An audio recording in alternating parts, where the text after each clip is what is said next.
It's Powers of X number 5.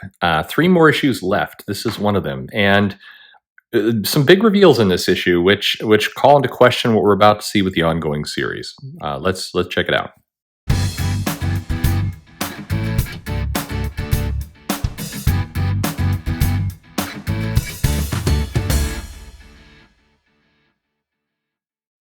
Hey there. So this is Perch, and we're looking at Powers of X number 5, and this is a spoiler filled review, but going to talk a little bit more about kind of the background of this comic.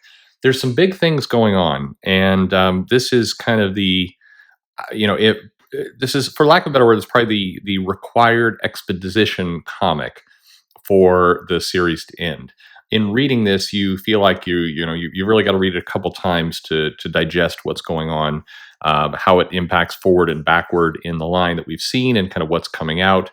And it gives you some, I don't know, concern. It answers one question but raises another about how the new ongoing series is going to be. But I think this issue is required. I think some will cite this issue as being kind of dense and dull, not a lot of action going on.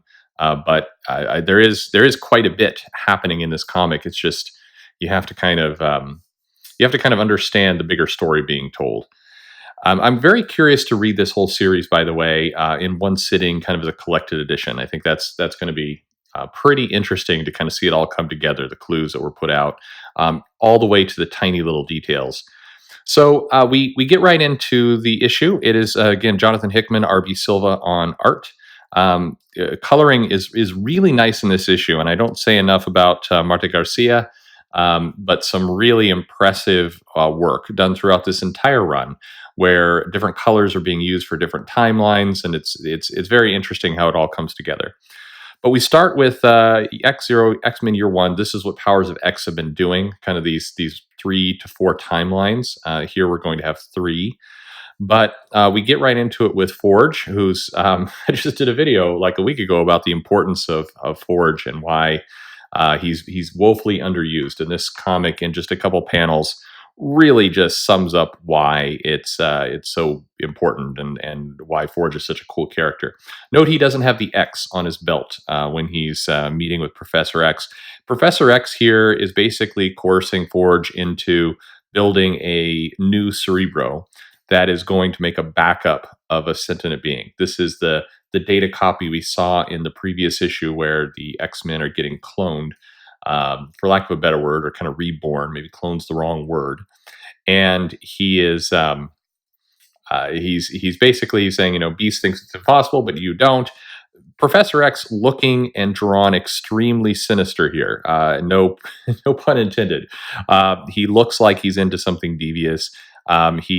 They kind of briefly talk about the ethical ramifications. Forge is a little bit cynical about it, but he is he's basically coerced into doing this by kind of the not the threat, but the interesting challenge of it. It's a good read of Forge. In Forge's first origins, as he came into the Uncanny X-Men history, he was selling weapons, basically pulled into something because he can't, in some ways, help himself to create machines and interesting technology, even though some part of him realizes maybe it's not a good idea.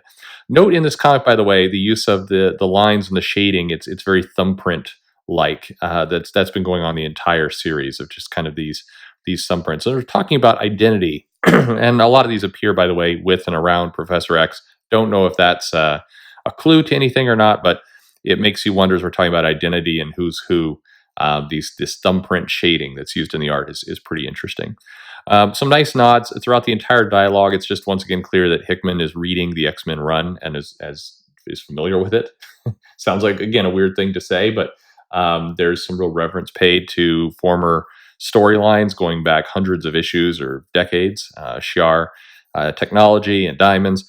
But the kind of the big takeaway here is Professor X is asking Forge to build this copy, latest version, Cradle version, and there's in the text pages it says Charles Xavier has done this twice, and I think we're getting to again my theory in this, and who knows, but Professor X is looking, behaving, smiling, holding his hands like Mr. Sinister. This idea of cloning people with backups is very much a sinister kind of idea. And it even references a little bit of Sinister, of his past DNA sequencing and caching. It's possible, it says, for a telepathic operator to replace their own mind with a previous legacy version, but doing so is incredibly difficult, will require a skilled and experienced operator. Charles Xavier has done this twice.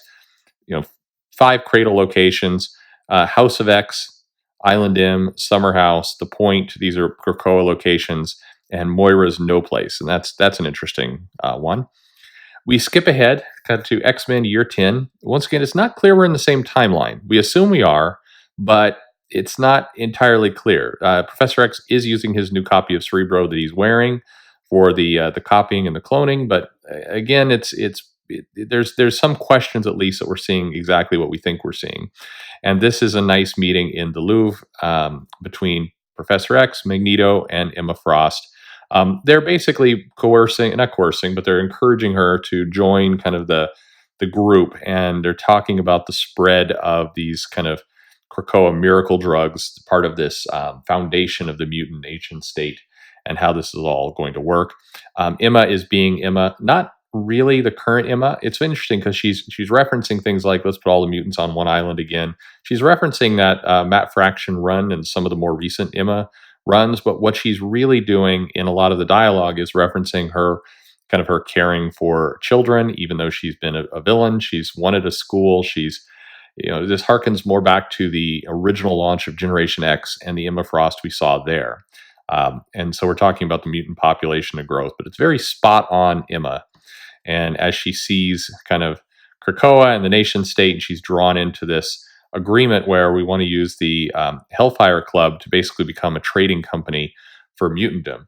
And this is one of the first moments where you've seen a direct and clear line to the upcoming books. In this case, Marauders, which is about a group of X-Men operating and running this. That's interesting because it's the first time now we're getting, it's answered one question: how does this series relate to the other new series? Well, here's part of that answer. We're seeing a direct tie to one of those books, which begs the question: are the new books going to be part of this timeline? If they are, they've broken a lot of eggs in this process. This is a very interesting kind of development. So it answers the question: yeah, this may have a clear tie to the new ongoing series, which means, are the X-Men going to be clones? And this kind of question mark of Professor X's motivations and the X-Men who are operating kind of in the cause of mutantdom. Well, we'll get to more of that in a moment, but they're not operating heroically. It is a very kind of interesting, odd development that we see here in these pages. And so just reading this, it's like, I had become very convinced that what we were seeing now was a timeline and not how the ongoing series were going to be developed. But now, maybe not. It certainly looks the other way. So, we get kind of a bunch of discussion about this foundation of the Quiet Council, or the ruling council, the government of Krakoa. We see this idea of, here are the people who are going to decide how external conflicts and internal laws are replaced. We have a bunch of names blacked out to be revealed over time: autumn, winter, spring, summer, Krakoa. We do know Cypher, Krakoa have seats. We have Emma Frost and Sebastian Shaw there, with an unnamed third person that Emma is going to name. We have Professor X and Magneto. You assume Moira's on here, but a lot of the darkened names. And I would assume winter will be maybe Apocalypse, villain type characters, and summer will be hero type characters. But that's another interesting development, as we're seeing kind of this formation as government. Like I said, this issue was all about kind of laying some framework and some foundation, and it was necessary to kind of complete the bridge in this story, particularly if the new issues spinning out of this are going to draw from this series in a major way. You need kind of this backup information. One of the things about Hickman that people love and hate, and I've heard a lot of people complain about this, say he's too wordy. It's like, why do I have to think when I'm reading a comic? That comment always drives me insane. But kind of that people, I hate reviews, and there's been several over the Hickman series where people kind of make fun of it being intellectual or thought-provoking. Like, I hate that I have to think. It's just gross. That's not... Yes, you should have to think. I'm sorry. I think that well, anyway, my own personal preference. We go to kind of the moment before the summoning. This is when Professor X is calling kind of all the different mutants, including the villains, to come to the island and see what's going on.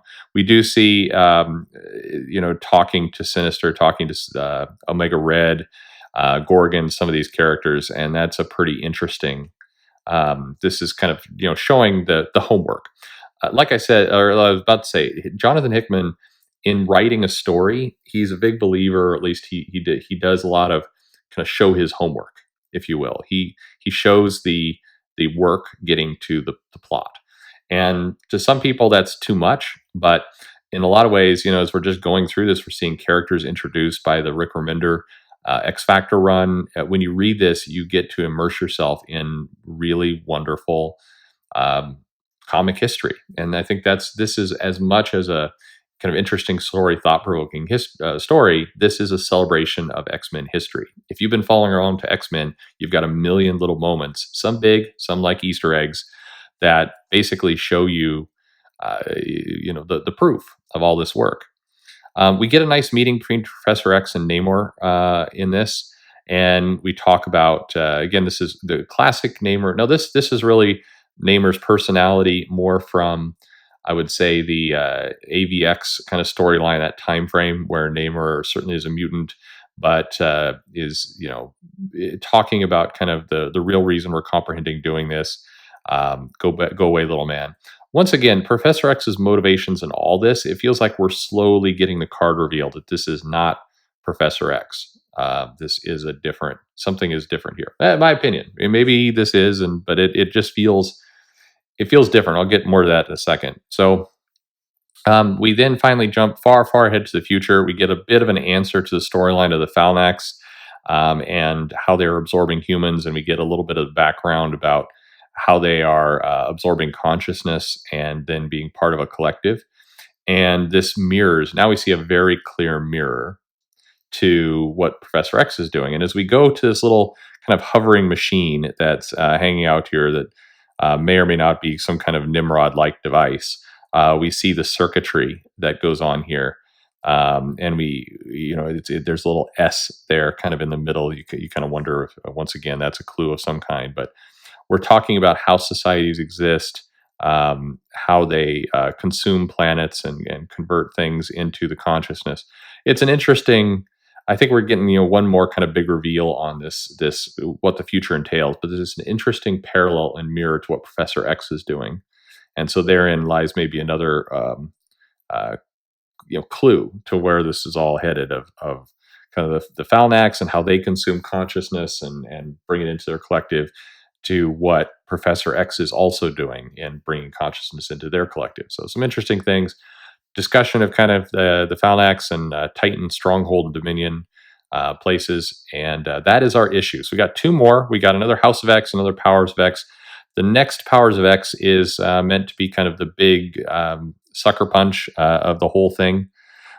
So it'll be curious to see kind of where this goes. I'll do another video here probably after the next issue that goes through all the different, translating all the words, because these words and these pictures certainly have clues, as we've seen, of where things are going and kind of more background into the story. But kind of, as I said, this is a thought-provoking issue.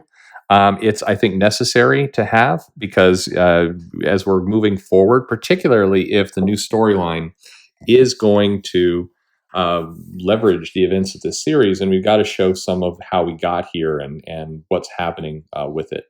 So some curious things, definitely some clues in here, I think, of where stuff's going.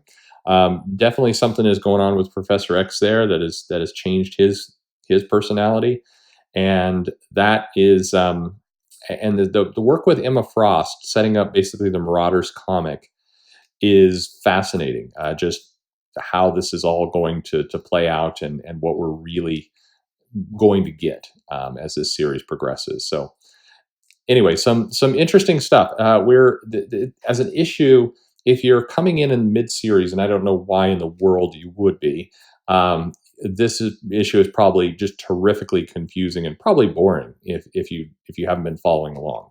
So you needed to be.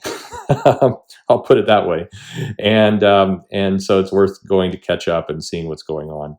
Um, I think there's some big clues. I think as we see the next two issues, we're likely to look back on this one and kind of realize, uncover that this is the issue where a lot of cards were tipped and put onto the table, even if we didn't realize it.